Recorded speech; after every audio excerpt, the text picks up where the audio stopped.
while we're just on the subject, and thank you for being so candid, is just the temperature of at times, as you spoke about kind of the rapport that you expect officers to have, and more maybe coffee with the cop and just being out in the community.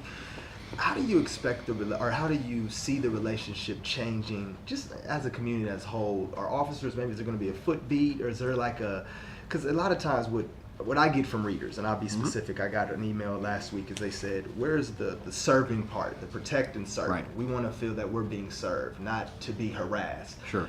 Is there in our community in South LA at times, that's the temperature, to Yes. be direct. What can you plan to do to combat that?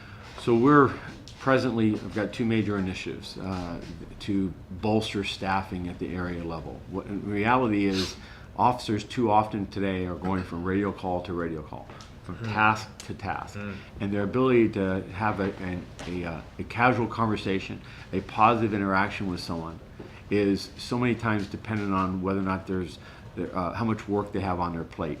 So presently, we're identifying 200 additional personnel that work currently in specialized positions to bring them back out to geographic areas so that staffing in the areas can be bolstered, so officers have more time to have that coffee with the cop, to have that time in a church pew, to have that encounter in a town hall or just a community meeting, and not feel that they have to shorten those interactions because there's an emergency or there's a call that needs their response down the street. So the other aspect of that, in addition to increasing the staffing by realigning a portion of the organization back out to the geographic areas, is we need to improve our technology.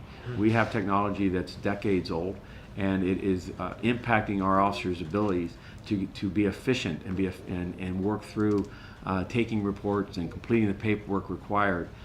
Is taking hours today when it should take minutes, and I believe that I've made some adjustments within the organization that we'll be looking to work with private donors and the philanthropic community to find the means of building technology that can modernize the way in which we record nearly 400,000 reports a year. So both those efforts is meant to give officers more time and more ability to have a simple interaction. Because when we find that when cops, when my personnel are able to talk with other individuals and people in the community and just have a more casual setting, that both sides of that conversation improve, the perspective on both sides improves. So I want to see those engagements go up.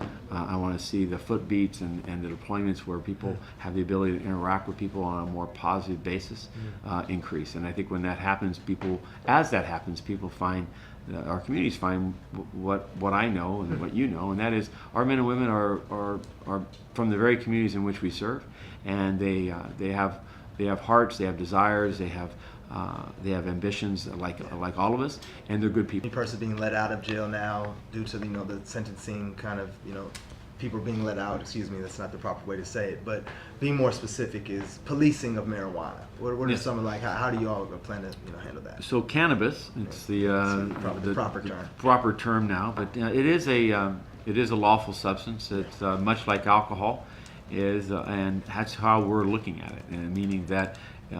The sale of it through retail establishments, the growing of it on an individual basis. There's requirements as to the limits of how many plants an individual can have.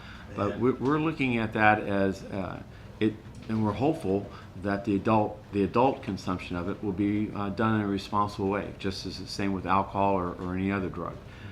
So the enforcement, as far as the regulatory side, the licensing and the sale from retail establishments, I'm looking for the Department of Cannabis Regulation for that department to be the primary means of regulating the sale and distribution of cannabis in Los Angeles. I'm hopeful, while we're presently focusing a segment of our resources on unlicensed retailers, on unlicensed, unlawful sale of cannabis. I'm hopeful that we're going to be able to shift that more towards the Department of Cannabis Regulation, so that our resources, which are finite, can focus on the more significant criminal matters.